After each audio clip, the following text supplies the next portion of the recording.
Welcome to Breaking the Couch, a weekly conversation demystifying what happens in and behind the therapy scene to support your healing journey. We're your hosts. I'm Dr. Doughton, a licensed clinical professional counselor, a certified school psychologist, and a trauma specialist with Playfully Psyched. And I'm Dr. Jo Harchi with Soft Heart Psychology, a licensed clinical psychologist. We're here aiming to provide you with mental health tools to address the cycle of generational trauma across the age span, from infancy and childhood to adulthood. For more information, visit our Instagram page at Breaking the Couch or our website, breakingthecouch.com.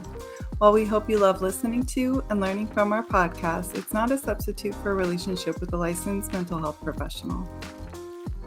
So recently on TikTok, I posted a video that I thought would do really well, but it didn't, and that's okay. But really, I was trying to get at what are some things that are happening in people's lives as adults that may be related to traumatic experiences or trauma responses that from childhood or even just earlier in adulthood too. And so I thought that that could be really helpful for us to turn into a conversation. And maybe we can also add in how we help patients through like identifying those things or revealing those things. That sounds like a good way to start our episode today. Yeah, that sounds great. I think that it's come up naturally in conversation with us. Like, I'll just be asking you, for example, hey, how come F boys are better at, I'm going to say F boys and hopefully people know what I'm talking about, but how come that type of way of showing up in the world is sometimes those people are better Mhm. at detecting like trauma and vulnerability in their partners than Mhm. a trauma therapist. And correct me if I'm wording this off, but like you were like, well, let's look at the trauma for the F boy even, right? Because of that toxic masculinity or the way that they were raised as a boy and then a man. Those aspects in itself are traumas.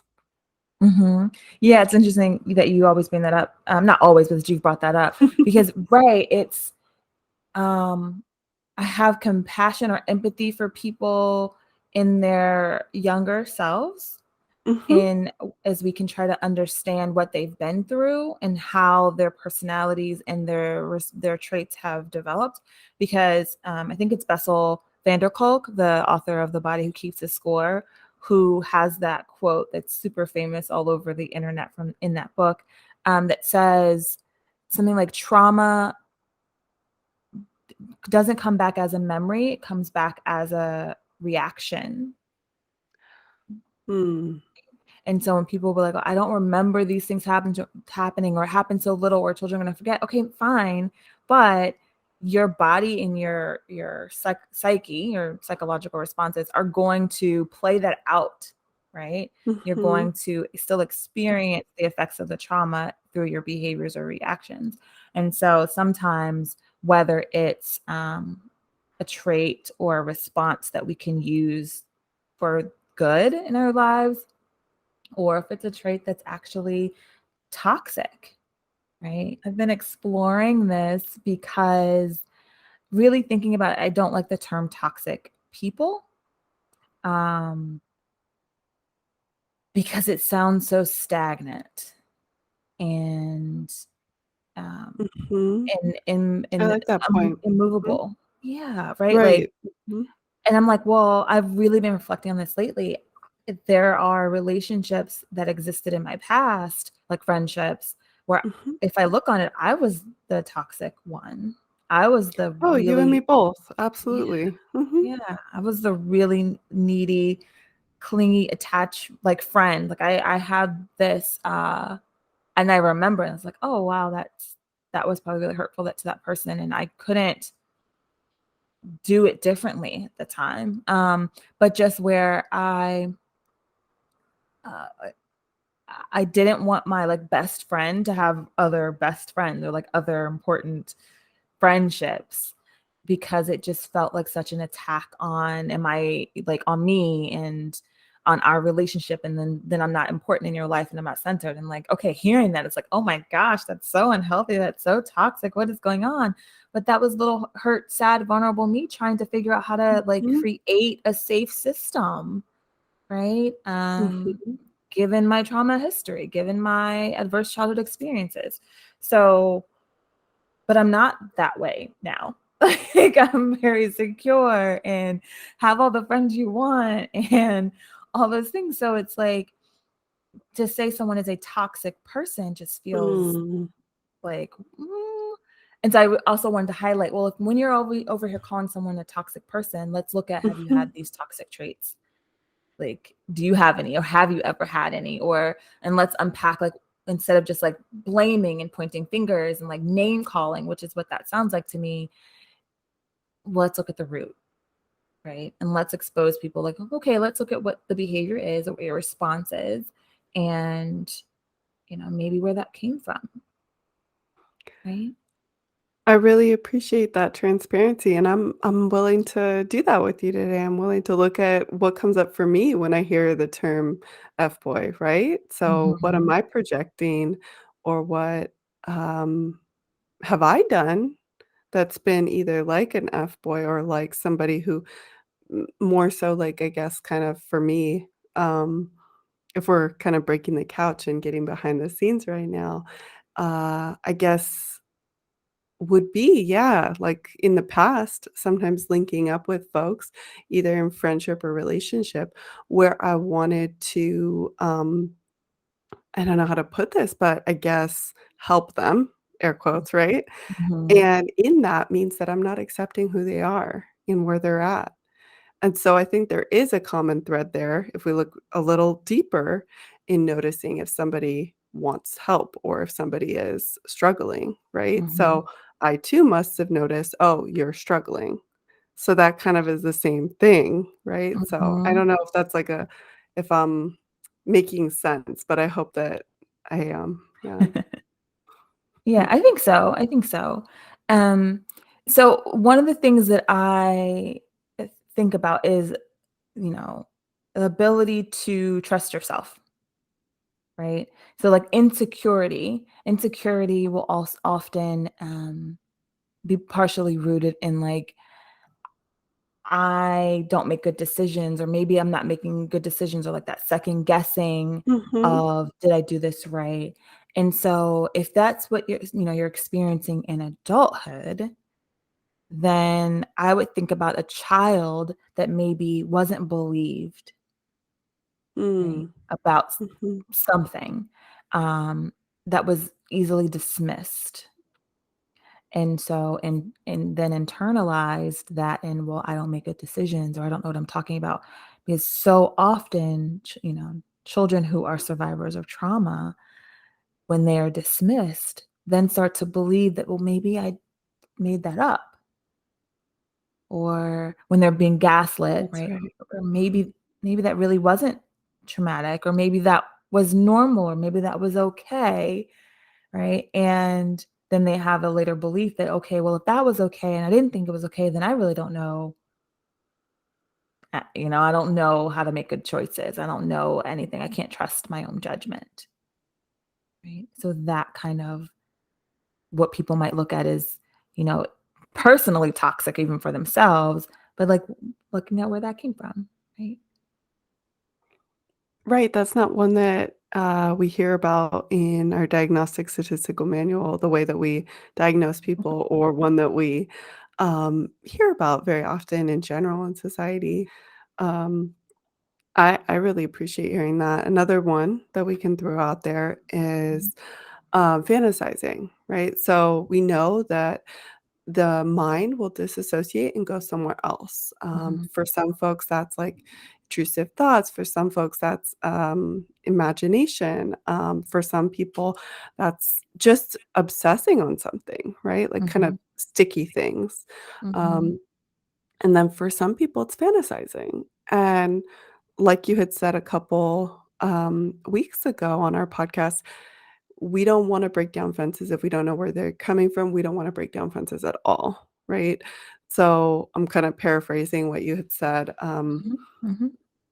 And I just think it's really important that we don't attack that fantasy, because it could be everyday fantasies that help keep the child okay in school when they were having a situation at home, or okay at school when or okay at home when they're having a situation at school, or both, right? We don't know Mm, what it was for, but they could be daydreaming and fantasizing about um watermelons and unicorns and who knows what. Or they could be fantasizing about something that's really, like, content related, like about, an absent parent, that that parent was the mm, perfect parent, and then that parent is, the answer to all their questions and the answer to all their problems. mhm, mhm. So, whatever the service of that fantasy is or was, um, I think that that could be a sign of trauma as well. Oh, absolutely. And that made me think about, so when I was a preschool teacher and school director, there was a term that some teachers used to describe children that fantasize or daydreamed a lot, and they would call them space cadets. Mm, And because, like, kind of spacey, or just when you're fantasizing, you're not paying attention, able to attend to mhm, the reality or the space that you're in. And so it just made me think about all the little space cadets, all the little children who could have used a trauma informed approach potentially, right? Um, if people had understood trauma in the same way at that time, and if it had kind of rooted itself into early childhood um, curricula and understanding. So, absolutely, because those children, I like what you're saying, like that's a protective factor. And those children grow up with that protective factor, right? But then they also will go into spaces where it's still protective, but it may be also harming their relationships, because then their partner or their best friend or like, you never pay attention to me, you never listen to me, right? You're never there for me when I need you, or you're here but you're not here, you're not attending, right? And lo and behold, they're being triggered by something, and they've learned to go into their fantasy, right? And again, these things happen, so there it's not a cognitive shift like, I am going to fantasize now, right? It just happens because it's a, behavior that you've learned, that to cope, a mechanism that you've used to cope. So I love that.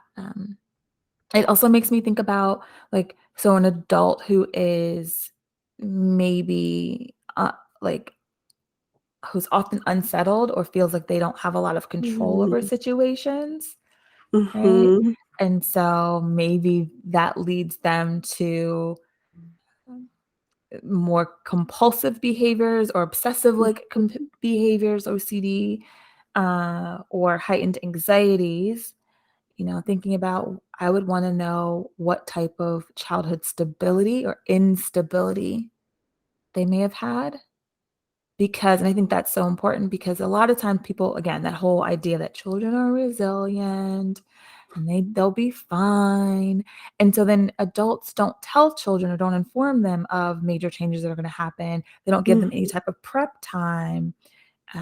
They'll surprise them with, oh, we're moving and you get a new bedroom. It's going to be so excited to have a new bedroom. And yes, a child could be really excited to like see new toys in their bedroom.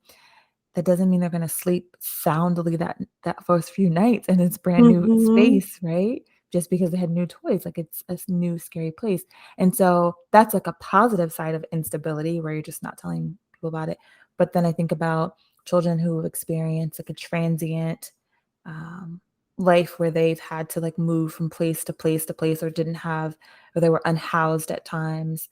mm, Um, any like level of that, or parents that, whether for work, for good reasons or not good reasons, were in and out of their lives, and they weren't ever sure when parent will show up. And then of course we have like abuse and intimate partner violence situations, where children didn't know when safe parent was going to show up versus when harmful parent was going to show up, and that was within the same person.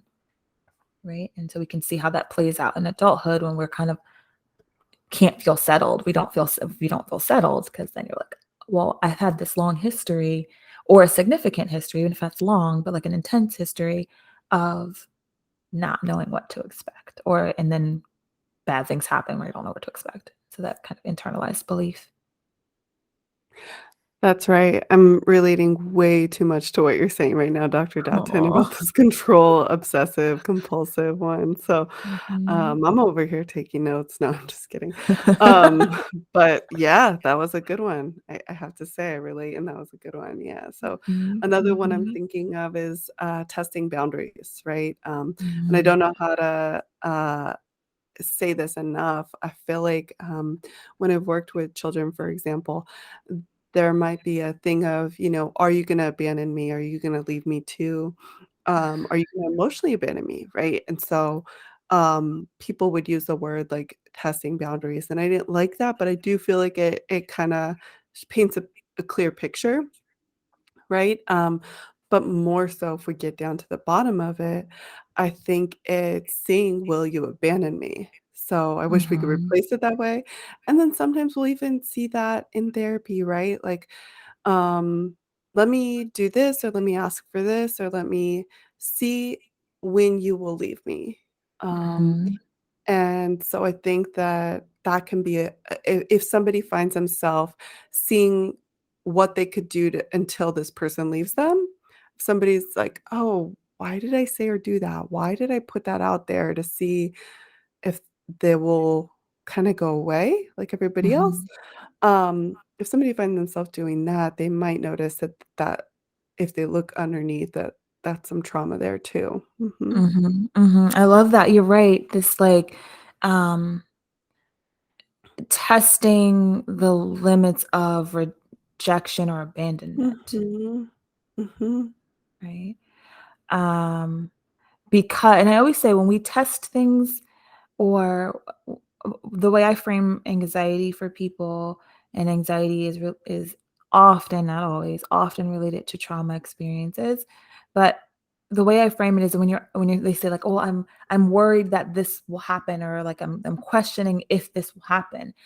And I will turn that around and say, "Well, let's look at the thing here is that part of your mind and body believes that that worst case scenario that you're hypothesizing has already happened." Mm. Mhm. Or it believes that that is definitely solidified what the outcome is gonna be, and therefore your body is responding to that preparation of that horrible outcome, right? Mhm. I think that might go I've not conceptualized this before now, but I think if I think about it, right, for abandonment, it's partially the same thing, like, I believe that you will leave me. I believe that you will abandon me, right? So, I gotta test these things out. And the reason why I think that way, like, the reason why I'm thinking that there's a partial belief to that is because if a person has unchecked abandonment Mhm. concerns, they don't ever stop testing, Mm. Mhm. That's right? a So good point. if you That's believe right. that it was possible that for the person to stay, you wouldn't keep testing it, right? But, like, Right. there's a Mhm. repetitive pushing of the boundary or testing that limit because there's an internal belief that eventually you're gonna leave. There's something I can do or there's something that's gonna happen that's gonna make you abandon me. Mhm. Mm, Absolutely. I love that conclusion. Yeah. mhm. So that's Love it right. and feel tender about it, right? Like, Mhm. yeah, that's exactly it, and that Yeah, sucks, yeah. yeah. I guess that's kinda like all these, like and then there's the cool part of, like, noticing, right? Because that's where we can kinda break that cycle of, indecisiveness or fantasy or control, Mhm. where we can Yeah, release from some of those things that might not show up for us as they once did. Mhm. absolutely. I think, I parts of this and understanding what are some of the toxic traits or the potentially harmful responses that you have that were once that we can understand where they came from, and maybe they were once protective, and maybe they can still be Mhm. protective in certain ways, but the first thing you have to do is unpack them. Um, it makes me think about, and I think you're gonna like this one, but for some reason, what came up for me is children who experience food insecurity. Mhm. Mhm. And so there's a lot of different ways, like for all of these, there's different ways that it can branch out. But the one that I liked to think about, or not like, but one that comes up for me Mhm. is okay, so you experience food insecurity. So then maybe as an adult, right, you are either arguing with children about like finishing all their food, about starving children in other countries or other places, and that's why you gotta finish your food. Really rigid about what your definition of healthy eating, and then that can pull into like body stuff as well. But just like the idea that as a child, you may have experienced times where you didn't know where you're gonna have your next meal, or you were food insecure in some way, and how that what that looks like in adulthood. And we can frame it in adulthood in these like, but I'm trying to be a good fill in the blank, a good teacher to and help the parents nourish their kids. I'm trying to be a good parent to make sure my child is nourished well. But the approach can be really harmful, right? And in that, tying it all together, and that can be transmitting trauma to another generation, right? Because Absolutely. Mhm. It's passing that hard not to. Yeah. mhm, Yeah. mhm. When you it's hard not to when you don't know what's happening, Mhm. Mhm. and then and maybe aren't getting support or help to unpack that or figure that out for yourself. Yeah. Right, right. So the difficulty with food stuff comes up, like you said, in a bunch of different ways. Thinking about, diet mentality and like being super restrictive or super, just having all these sorts of difficulties around it. And um, I liked what you brought up, like different sorts of shaming around it, right? Like you better eat Mhm, all this, you better all those kind of things, finish the plate. Um, and then it's so complex with food. Yeah, I do like that one. Yeah, that was a mhm, good point. Yeah, if mhm, you find yourself struggling with your food mhm, or diet mentality or your body image, there may have been some trauma there. mhm, mhm. I Yeah, would all of argue that it's very possible. Yeah. yeah. Mhm. Our real one, I don't think my dad listens to this, so it's okay. My dad's a wonderful man, of course, we gotta, like, say all that stuff. But one of the things that just came up when we are just talking right now is so I have what I like to call a very delicate and sensitive palate. I Mhm. don't like the term picky eater. I have a very, I like sophisticated that. palate, Mhm. and, but I didn't, like, throw tantrums about it, or I was able to be like, "Oh, we don't have food that I like, that's fine, I won't eat anything," or "That's fine, I'll eat bread." I love bread, right? And I just remember one time my dad getting so mad that I was Mhm. eating bread because Mhm. his parents didn't grow up with money, and but he was like, "I work so hard to make Mm. sure that the refrigerator is always full, that there's food in the refrigerator, and, like, you're eating bread, like, that's what it like, why are you eating bread? Don't be eating bread." And I was just like, "Bread is good." Like, I don't like, "What is this? What are you trying to put on me here? Like, this bread tastes yummy, like, I just want bread." And I don't know how old I was young, I don't think I was old enough to, like, go cook something for myself, or, and I don't know what was in the refrigerator, but I think I could have, like, heated something up maybe, but bread was accessible, right? And so just kinda Mhm. thinking about now my dad is little boy, like, I don't know some of the things he may have experienced in his childhood around food, but that was a big thing for me. Clearly had triggered something in him when he saw me just, like, eating plain, like, white bread. I was just literally took a slice of bread out of the loaf and was, like, chomping down on it. Um, and he was like it made him feel like less of a parent, like he was doing a bad Mhm. job. He's like, "I worked so hard to make sure that you always have food. And here you are eating like bread, which in his mind is like not nutritious, not like health, like all those Mhm. things. And so, yeah, it can show up in so many different ways in adulthood. Yeah, thank you for that story. That's right. It really can. I can think of you know, all the stories I'm thinking of. Personally, I'm thinking about when I worked on the feeding, when I did a feeding rotation, Mhm. um, Mhm. where all of a sudden folks will wonder why their baby isn't able to eat, but they're finding that food is hidden in their high chair, right? Mhm. And then you ask, like, have they ever had food insecurity? Has food ever been a part of their trauma history? And then you find out yes. And so just kind of that uncovering, those Mhm. aha moments make a lot of sense. Mhm. Absolutely. For a lot of us who have me included, those food difficulties today, not because of food insecurity per se, but there's also, different types of shame around bodies and food choices and those kind of things. So, Mhm. Mhm. um, yeah, I think that if there's difficulty with food or the way that you see yourself or something around like diet mentality, Mhm. definitely something to look into as far as trauma goes. And I'm trying to think there's so many others, but we're, getting close to time, so I'm trying to think Yeah. of, yeah, if you want more on this, I can think of a million others. My last one that I wanted to spit out was just about lashing out, and, Mhm.